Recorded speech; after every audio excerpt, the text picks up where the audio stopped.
今天给大家分享一个长豆角好吃的做法。先把豆角的头和尾摘掉，再用清水冲洗干净，把它切成段。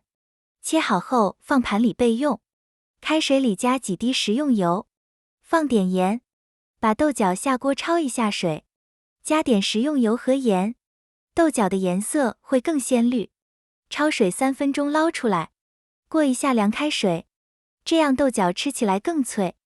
豆角沥干水分，放点味极鲜，放点盐，蒜末放进去，放点红辣椒，放点熟芝麻，锅里来1勺油，放几个花椒粒，炒出花椒的香味。先把花椒盛出来，油流锅里，浇在蒜末上激发出香味，用筷子搅拌均匀，又香又脆的凉拌长豆角就做好了。